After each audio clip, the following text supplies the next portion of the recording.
ये आकाशवाणी रायपुर है। प्रादेशिक समाचार बुलेटिन के साथ मैं सुषमा श्रीवास।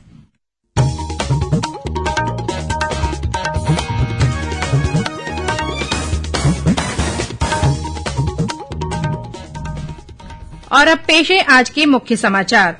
प्रधानमंत्री ने आज विकसित भारत संकल्प यात्रा के लाभार्थियों से वर्चुअल बातचीत की। कहा, पिछले 10 वर्ष में कल्याणकारी योजनाओं के लाभार्थियों के जीवन में आया बदलाव, साहस, संतोष और सपने को पूरा करने की कहानी है। मुख्यमंत्री विष्णुदेव साय ने आज रायगढ़ में रोड शो किया। कल जशपुर में आयोजित जशपुरिया माटी अटल सुशासन समारोह में होंगे शामिल। राज्य शासन ने राज्य युवा मितान क्लबों को दी जाने वाली राशि के अंतरण और व्यय पर तत्काल प्रभाव से लगाया प्रतिबंध। और अपहरण, लूट, राष्ट्रीय सुरक्षा अधिनियम और महादेव सट्टा ऐप मामले में फरार आरोपी दीपक नेपाली को दुर्ग पुलिस ने किया गिरफ्तार। अब समाचार विस्तार से। प्रधानमंत्री नरेंद्र मोदी ने कहा है कि पिछले 10 वर्ष में कल्याणकारी योजनाओं के लाभार्थियों के जीवन में आया बदलाव, साहस, संतोष और सपनों को पूरा करने की कहानी है। श्री मोदी ने आज वीडियो कॉन्फ्रेंस के माध्यम से विकसित भारत संकल्प यात्रा के लाभार्थियों के साथ बातचीत में कहा कि यह यात्रा सरकारी योजनाओं का लाभ सुनिश्चित करती है। यह यात्रा दूर दराज के क्षेत्रों में भी पहुंच रही है और लोगों को एकजुट कर रही है। प्रधानमंत्री ने इस कार्यक्रम को सफल बनाने के लिए देश की जनता, विशेषकर महिलाओं का आभार प्रकट किया। उन्होंने कहा कि लगभग 50 दिन पूर्व शुरू हुई यह यात्रा देश के लाखों गांवों तक पहुंच चुकी है। उन्होंने कहा कि यात्रा की शुरुआत के बाद उज्ज्वला गैस कनेक्शन के लिए 4.5 लाख नए आवेदन मिले हैं। प्रधानमंत्री ने कहा कि 1 करोड़ से अधिक आयुष्मान कार्ड वितरित किए गए हैं और 1.25 करोड़ लोगों की स्वास्थ्य जांच की गई है। उन्होंने कहा कि 10 करोड़ महिलाएं स्व सहायता समूहों से जुड़ी हैं। श्री मोदी ने कहा कि एक जिला एक उत्पाद पहल लोगों के जीवन में समृद्धि लाने में महत्वपूर्ण भूमिका निभाएगी। प्रधानमंत्री ने कहा कि विकसित भारत संकल्प यात्रा का उद्देश्य केंद्र सरकार की प्रमुख योजनाओं का लाभ समयबद्ध सीमा में सभी लक्षित लाभार्थियों तक पहुंचाना सुनिश्चित करना है। साथियों, आज मोदी की गारंटी वाली गाड़ी से अनेक साथियों को लाभ मिल रहा है। इनमें से अनेक साथी ऐसे होंगे जिन्हें शायद ही कभी ये पता चल पाता कि वो भी सरकारी योजना के हकदार हैं। आप ही मेरे परिवार के हैं। 10 साल पहले की स्थिति होती तो शायद ऐसे साथी सरकारी दफ्तरों के चक्कर काटते काटते हिम्मत हार जाते। मैं ग्राम पंचायत और दूसरे स्थानीय निकायों के जनप्रतिनिधियों, कर्मचारियों से कहूंगा कि आप सभी पर बहुत बड़ी जिम्मेवारी है। देश भर से विकसित भारत संकल्प यात्रा के हजारों लाभार्थी इस कार्यक्रम में शामिल हुए। केंद्रीय मंत्री, सांसद, विधायक और स्थानीय प्रतिनिधियों ने भी कार्यक्रम में भागीदारी की। विकसित भारत संकल्प यात्रा के तहत प्रदेश के विभिन्न स्थानों पर कार्यक्रमों का आयोजन कर लोगों को केंद्र सरकार की विभिन्न कल्याणकारी योजनाओं की जानकारी दी जा रही है। इसी कड़ी में कोरिया जिले के सोनहत विकासखंड की ग्राम पंचायतों में आयोजित शिविरों में हितग्राहियों के आयुष्मान, आधार और राशन कार्ड बनाए जा रहे हैं। शिविर में ग्रामीणों की समस्याएं भी सुनी जा रही है और उनका तत्काल निराकरण किया जा रहा है। जिला पंचायत के सीईओ डॉक्टर आशुतोष चतुर्वेदी ने सभी नोडल अधिकारियों को नियमित रूप से हितग्राहियों का चिन्हांकन कर उन्हें लाभ देने के निर्देश दिए हैं। वहीं जशपुर जिले की ग्राम पंचायत बेमता टोली और लोदाम में विकसित भारत संकल्प यात्रा के तहत आयोजित शिविर में केंद्रीय पंचायती राज मंत्रालय के अतिरिक्त सचिव सीएस कुमार पहुंचे। इस दौरान उन्होंने विभिन्न विभागों द्वारा लगाए गए स्टॉलों का अवलोकन कर हितग्राहियों से चर्चा की। उधर नारायणपुर जिले की ग्राम पंचायत नेलवाड़, महिमा गवाड़ी, गढ़बेंगाल, कुंढार गांव, कोंगेरा और नावमुंज मेटा में भी विकसित भारत संकल्प यात्रा का आयोजन किया गया। इस यात्रा के माध्यम से ग्रामीण केंद्र सरकार द्वारा संचालित जन कल्याणकारी योजनाओं का लाभ उठा रहे हैं। बस्तर जिले की विभिन्न ग्राम पंचायतों में भी आज संकल्प यात्रा के तहत शिविर लगाकर ग्रामीणों को शासकीय योजनाओं से लाभान्वित किया गया। साथ ही एलईडी वैन के जरिए लोगों को कल्याणकारी योजनाओं के बारे में जानकारी दी गई। मुख्यमंत्री विष्णुदेव साय ने आज रायगढ़ में रोड शो किया। यह रोड शो कबीर चौक से शुरू हुआ, जो शहर के विभिन्न मार्गों से होते हुए गांधी चौक पहुंचा। रोड शो के दौरान मुख्यमंत्री का जगह जगह स्वागत किया गया। रोड शो में कैबिनेट मंत्री ओपी चौधरी भी मुख्यमंत्री के साथ थे।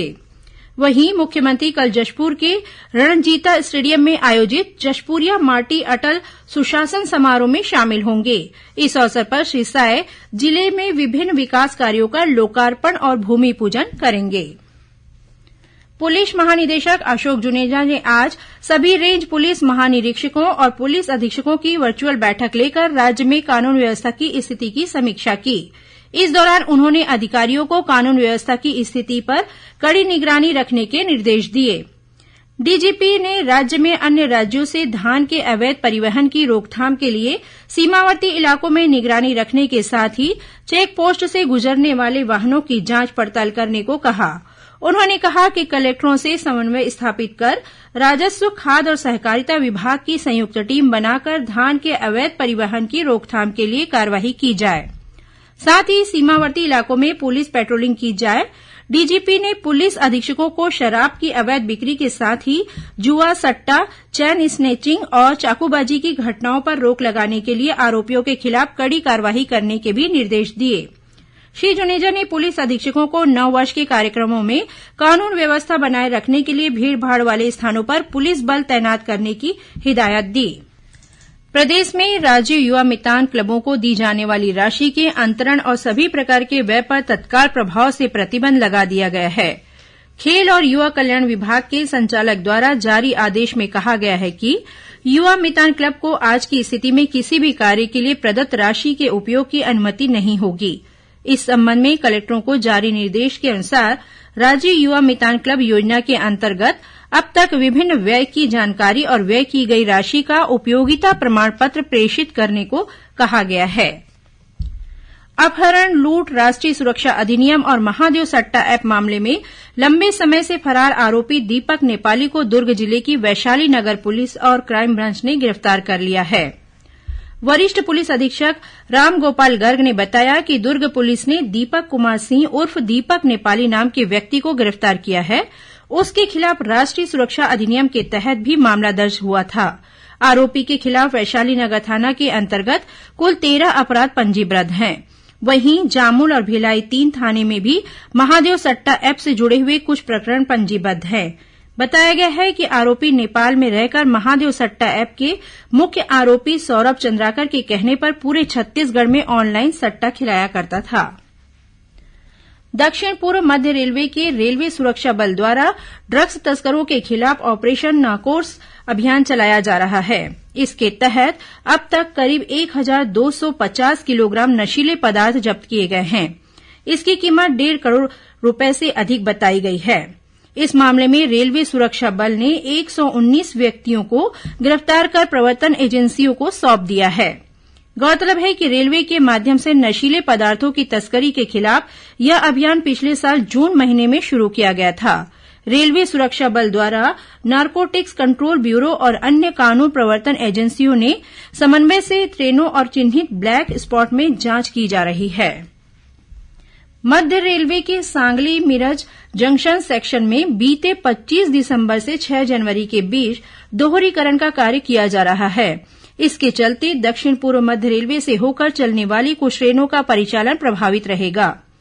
25 दिसंबर से 5 जनवरी तक गोंदिया कोल्हापुर एक्सप्रेस पुणे तक ही चलेगी। वहीं 26 दिसंबर से 6 जनवरी तक कोल्हापुर गोंदिया एक्सप्रेस ट्रेन कोल्हापुर के स्थान पर पुणे से ही गोंदिया के लिए रवाना होगी। इस बीच रायपुर रेलमंडल के दगोरी फाटक रेलवे समापार फाटक में रेल पथ डाउन लाइन मरम्मत कार्य के कारण 29 दिसंबर की सुबह 8 बजे तक सड़क आवागमन बंद रहेगा। राज्य सूचना आयोग ने सभी जनसूचना अधिकारियों और प्रथम अपीली अधिकारियों से आरटीई पोर्टल में स्वपंजीयन की प्रक्रिया जल्द से जल्द पूरी करने के लिए कहा है। इस संबंध में राज्य सूचना आयोग द्वारा आज विभिन्न विभागों के जनसूचना अधिकारियों और प्रथम अपीली अधिकारियों को प्रशिक्षण दिया गया। कार्यशाला में ऑनलाइन पोर्टल में स्वपंजीयन की प्रक्रिया, ऑनबोर्डिंग के बाद आवेदनों का निराकरण, अपलोडिंग की प्रक्रिया के बारे में विस्तार से बताया गया। जांजगीर चांपा जिले में चोरी, उठाईगिरी और लूट की घटना से किसानों को बचाने के लिए पुलिस द्वारा जागरूकता अभियान शुरू किया गया है। इसके तहत पुलिस की टीम द्वारा जिले के विभिन्न गांवों और साप्ताहिक बाजारों में किसानों को एकत्र कर धान बिक्री, रकम निकासी, साइबर ठगी, ठग गिरोह से बचाव सहित अन्य जानकारी दी जा रही है।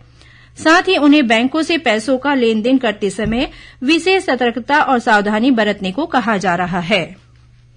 अब कुछ खबरें संक्षेप में। स्वतंत्रता संग्राम सेनानी पंडित सुंदरलाल शर्मा की कल पुण्यतिथि है।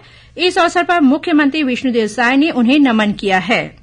रायपुर के सरदार बलबीर सिंह जुनेजा इंडोर स्टेडियम में कल वीर बाल दिवस के अवसर पर नवा सुरूज कवि सम्मेलन का आयोजन किया गया। इसमें मुख्यमंत्री विष्णुदेव साय भी शामिल हुए। राजनांदगांव जिले के भांजी डोंगरी गांव के पास बस की टक्कर से मोटरसाइकिल सवार एक युवक की मौके पर ही मौत हो गई। और विभागाध्यक्ष, राजपत्रित अधिकारी संघ और शासकीय कर्मचारी संघ द्वारा 3 जनवरी से नवा रायपुर के सेक्टर 25 स्थित ग्राम राखी में नवा रायपुर प्रीमियर लीग का आयोजन किया जाएगा। इसमें क्रिकेट के अलावा बैडमिंटन, कैरम और वॉलीबॉल की प्रतियोगिताएं होंगी। अंत में मुख्य समाचार एक बार फिर। प्रधानमंत्री ने आज विकसित भारत संकल्प यात्रा के लाभार्थियों से वर्चुअल बातचीत की। कहा, पिछले 10 वर्ष में कल्याणकारी योजनाओं के लाभार्थियों के जीवन में आया बदलाव, साहस, संतोष और सपने को पूरा करने की कहानी है। मुख्यमंत्री विष्णुदेव साय ने आज रायगढ़ में रोड शो किया। कल जशपुर में आयोजित जशपुरिया माटी अटल सुशासन समारोह में होंगे शामिल। राज्य शासन ने राज्य युवा मितान क्लबों को दी जाने वाली राशि के अंतरण और व्यय पर तत्काल प्रभाव से लगाया प्रतिबंध। और अपहरण, लूट, राष्ट्रीय सुरक्षा अधिनियम और महादेव सट्टा ऐप मामले में फरार आरोपी दीपक नेपाली को दुर्ग पुलिस ने किया गिरफ्तार। इसी के साथ प्रादेशिक समाचार बुलेटिन समाप्त हुआ। नमस्कार।